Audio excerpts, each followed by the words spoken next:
स्वागत है YouTube channel doctor S B Tiwari में। साथियों, आप लोग कैसे हैं? हमें उम्मीद है कि आप लोग बहुत अच्छे से होंगे। आज मैं आपको वाकई बहुत महत्वपूर्ण जानकारी देने जा रहा हूँ। गुर्दे से संबंधित, किडनी से संबंधित आज जो आपको जानकारी मिलेगी वो अक्सर आपके मन में जो सवाल उठा करते हैं उसी को ध्यान में रखते हुए मैंने इसे बनाया है। तो आइए मैं आपको गुर्दे से संबंधित आपके सवालों का एक एक मैं जवाब देता हूं। वीडियो थोड़ी लंबी हो सकती है, इसलिए मेरी एक एक बात को ध्यान से सुनिएगा। चूंकि गुर्दे से संबंधित समस्याओं का ये वीडियो आपको बहुत बड़ा पर्दाफाश करने जा रही है, इसलिए एक एक बात को ध्यान से सुनिए। देखिए दोस्तों, आपके मन में सवाल अक्सर आते हैं कि क्या होम्योपैथी से गुर्दे की बीमारियों को ठीक किया जा सकता है? क्या किडनी फेल्योर, CKD को होम्योपैथी से ठीक किया जा सकता है? क्या होम्योपैथी के साथ साथ एलोपैथी, आयुर्वेद, यूनानी, योग किया जा सकता है? होम्योपैथी में लगभग कितनी दवाएं हैं जो गुर्दे की बीमारियों में काम आती?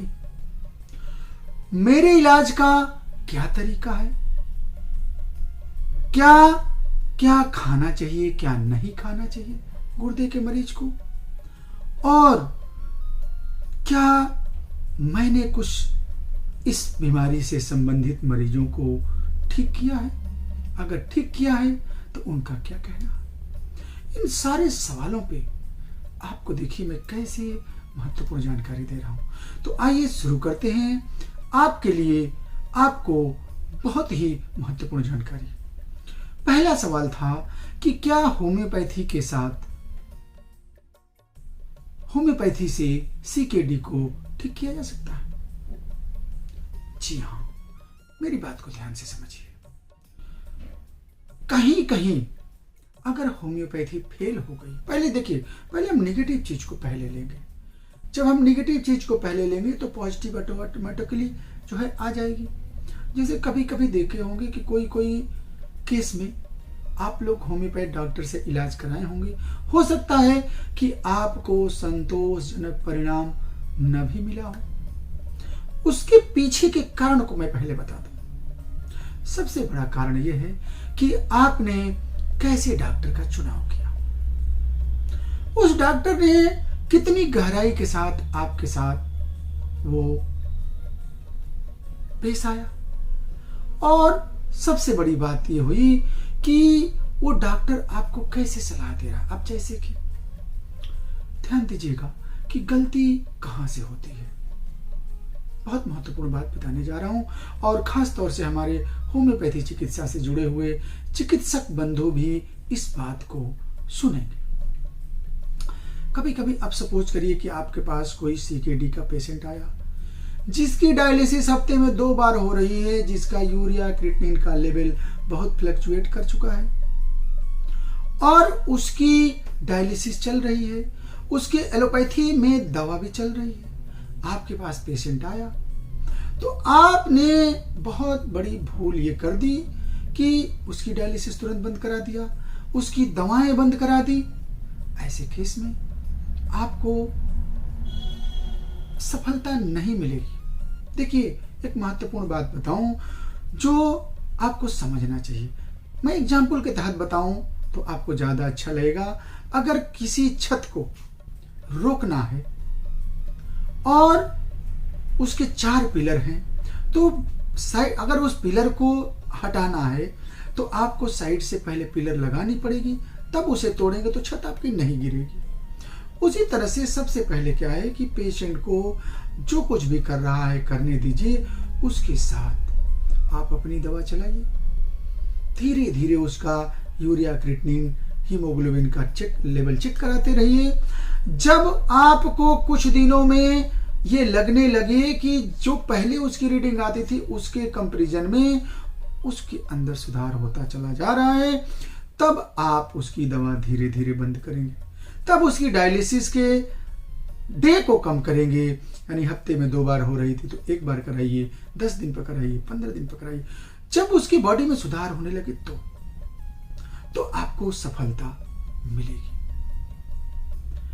अगर इस तरह से आपने कार्य किया तो निश्चित रूप से किडनी का मरीज ठीक हो जाएगा। दूसरा सवाल है कि क्या होम्योपैथी के साथ साथ एलोपैथी, आयुर्वेद, योग, यूनानी किया जा सकता है? जी बिल्कुल किया जा सकता है। जो मैंने अभी आपको पहले बताया, अब रही आयुर्वेद, यूनानी और योगा की। तो योगा तो आप बिल्कुल ही कर सकते हैं, लेकिन रही बात आयुर्वेद और यूनानी की, तो देखिए आयुर्वेद और यूनानी के साथ जो एक बहुत ही बड़ी चीज है किडनी के, खासतौर से किडनी के मामले में बताऊं कि आप ऐसे किसी तत्व को डायरेक्टली अगर बिना जाने समझे लेंगे तो आपके किडनी के ऊपर असर भी पड़ सकता है। तो आपको अपनी पूरी बात बता करके, अगर आप ऐसा कुछ कर रहे हैं तो अपनी पूरी बात बता के, और कौन सा आप आयुर्वेद की दवा ले रहे हैं ये माने रखता है, तो आप सोच समझ के ही लीजिए। अब आपको ये आया कि डॉक्टर साहब आपका बहुत नाम है किडनी के क्षेत्र में, तो आप इसका इलाज कैसे करते हैं? तो आज मैं इस रहस्य से भी पर्दा हटाने जा रहा हूं। देखिए मेरी बात को ध्यान से समझिए। देखिए होम्योपैथी कहती क्या है कि there is nothing impossible in homeopathy, if there is slight possibility homeopathy may be there. तो इस सिद्धांतों पे मैं काम करता हूं। और देखिए सबसे बड़ी चीज क्या है कि किसी भी समस्या को जब तक उसके कारण को हम दूर कर देंगे तो उस समस्या का निवारण ऑटोमेटिकली हो जाएगा। जैसे कि अब जैसे किडनी की पेशेंट आपके पास आ रहा है, मेरे पास आया, तो मैं पहले उसकी जो भी एसेसरी सिम्टम होते हैं उसका प्रॉपर तरीके से उससे बात करके और उससे हिस्ट्री ली जाती है। हिस्ट्री लेने के बाद जब हम इसके देखते हैं कि इसके साथ साथ इसको और भी क्या दिक्कतें हैं, उस दिक्कतों को भी मैं बहुत ध्यान देता हूं। और जब उस दिक्कतों से वो छुटकारा पाता है तो किडनी के ऊपर उसको जो है जो दबाव है वो कम होने लगता है। दूसरी चीज क्या होता है कि जब उसके कारण को हम निवारण कर देते हैं तो पेशेंट को रिलीफ मिलना शुरू हो जाता है। और इसके साथ जो है सबसे बड़ी चीज क्या है कि जब इन समस्याओं को देख करके और दवाओं का चयन किया जाता है और वो दवाएं जब उन एसेसरी सिम्टम को रिमूव करती है तो किडनी के ऊपर जो किडनी को बल मिलता है और धीरे धीरे किडनी जो है अपने फंक्शन को पूरा करने लगती है। अब जो है महत्वपूर्ण बात आती है कि क्या किडनी के मरीज को क्या क्या खाना चाहिए, क्या क्या नहीं खाना चाहिए। देखिए आप लोग और डॉक्टरों के पास गए होंगे तो तमाम आप लोगों को डाइट चार्ट मिल जाता है कि ये मत खाओ, वो मत खाओ, ये मत खाओ, वो मत खाओ। ठीक है, वो भी अच्छा है अगर आप फॉलो कर सके तो। लेकिन हम ये जानना चाह रहे हैं, हम ये बताना चाह रहे हैं कि आपको देखिए बहुत इजी गोइंग छोटे से आपको एग्जाम्पल के तहत समझा दूं और आप खुद ही उस चीज को कर सकते हैं कि ये मेरे लिए उपयोगी है या नुकसानदेह है। अब जैसे किडनी के मरीज को सबसे बड़ी समस्या क्या होती है कि यूरिन का जो है फिल्ट्रेशन हमारी किडनी नहीं कर पाती है। अब आप किडनी का वर्क समझिए, किडनी का काम क्या है? किडनी का काम है फिल्ट्रेशन का। अब आपको एग्जाम्पल आप बता दूं कि जैसे चाय छानते हैं, ध्यान दीजिएगा, जब चाय छानते हैं तो छननी में वो कौन कौन सी चीज है जो उसके छिद्र को बंद कर सकती है। ध्यान दीजिएगा मेरी बात को कि आपके किडनी को कौन कौन सी चीज नुकसान पहुंचा सकती है, उसके लिए तुलनात्मक जब अध्ययन करें तो आपकी जो छननी है चाय छानने वाली, उसमें ध्यान दीजिएगा कि जब आप दूध की चाय जब उसमें डालते हैं, दूध की मलाई जब उसमें चिपक जाती है तो वो चाय को नीचे गिरने नहीं देती। अगर चाय के अंदर, दूध के अंदर कोई कीड़े या कोई ऐसा मतलब ऐसा तत्व है, जैसे कभी कभी दूध में मिलावट हो जाती है, दूध में लोग बहुत आजकल गड़बड़ी कर देते हैं तो उसमें कुछ ऐसे मिला देते हैं, तो वो भी उसके छेद को बंद कर सकता है। यानी कि जो चिकनाहट वाली चीजें, जो हैवी चीजें अगर आप लेंगे तो आपकी किडनी को नुकसान पहुंचाएगा। और कोई भी ऑयली चीज आप मत लीजिए। जैसे जो खाना खाते हैं, खाना खाने के बाद आपके हाथों में अगर आयल जैसा चीज चिपक जाए तो वो तत्व आपके लिए नुकसानदेह होगा। आप हरी सब्जियों का सेवन करिए। हाँ, हरी सब्जियों में भी पालक, टमाटर और बैगन, इसके साथ ही साथ ज्यादा जो है पत्ते वाली चीजें आप मत लीजिए। और सबसे महत्वपूर्ण चीज क्या है कि आपको कोई भी तेल मसाले वाली चीजें, हैवी चीजें नहीं लेना। और इसके अलावा जो सबसे महत्वपूर्ण चीज क्या है कि आपको मेंटली रूप से थोड़ा सा रिलैक्स रहना। इसलिए रिलैक्स रहना कि अब आप अच्छे होम्योपैथिक डॉक्टर के पास आ गए हैं और आपकी अब समस्या हमेशा हमेशा के लिए दूर होने वाली है। इसके लिए अब आपको मैं बताऊं कि आपको ये इससे कैसे प्रेरणा मिलेगी कि नहीं डॉक्टर साहब आपकी बात सही है। तो डॉक्टर साथियों, हमारा यूट्यूब चैनल है। हमारे यूट्यूब चैनल पे आप माई क्योर्ड पेशेंट का प्लेलिस्ट खोलिए।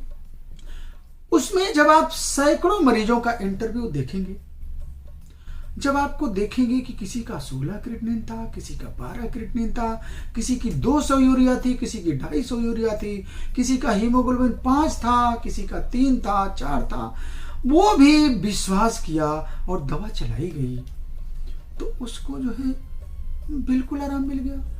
और कुछ मरीज ऐसे भी आपको इंटरव्यू में बताएंगे कि जिनका 15 साल पहले किडनी खराब हुई थी और आज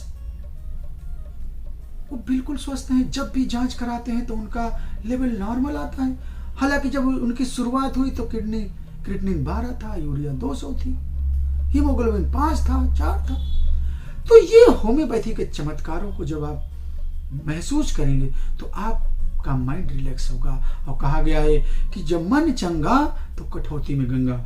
होम्योपैथी यही कहती है कि आप भरोसा रखिए, गलती कहाँ होती है। साथियों, मैं अपने पेशेंटों से भी जिनको दुर्भाग्य से ये बीमारी हो गई है उनसे आग्रह करूंगा, निवेदन करूंगा कि आप जैसे एलोपैथी डॉक्टरों के यहाँ जाते हैं तो वो ये कहता है कि इसका इलाज नहीं है, इसका जब तक जियोगे तब तक डायलिसिस कराते रहोगे या तो किडनी का ट्रांसप्लांट करा लो। और किडनी के ट्रांसप्लांट कराने के बाद भी आपको ये आश्वस्त नहीं करेगा कि आप कितने दिन तक इसको सरवाइव कर पाओगे। ऐसे केस में अगर होम्योपैथी आपके साथ ईमानदारी के साथ खड़ी रहती है और रह भी रही है तो आप उसमें भरोसा जताइए और डॉक्टर को कोऑपरेट करिए। अगर थोड़ा बीच में लेवल घटता बढ़ता है तो डॉक्टर के साथ अच्छे संबंध बना के और उसे रिक्वेस्ट करिए। सचमुच में साथियों, आज आप लोगों का इस तरह की सेवा करके जो मैंने पर्सनली जो आनंद लिया है इस केस में, ये सचमुच में मैं अपने अनुभव को आप लोगों के सामने शेयर कर रहा हूं और ये वाकई बहुत ही सुखद है। साथियों, आज का ये जानकारी हमें उम्मीद है कि हमारे किडनी के मरीजों के लिए सचमुच में वाकई वरदान होगा। साथियों, आपकी सेवा मैं कैसे कर सकता हूं, मैं इन्हीं शुभकामनाओं के साथ आपसे विदा लेता हूं। अगले किसी महत्वपूर्ण टॉपिक पे मैं आपसे फिर मुखातिब होऊंगा। तब तक के लिए बहुत बहुत धन्यवाद। जय हिंद, जय भारत।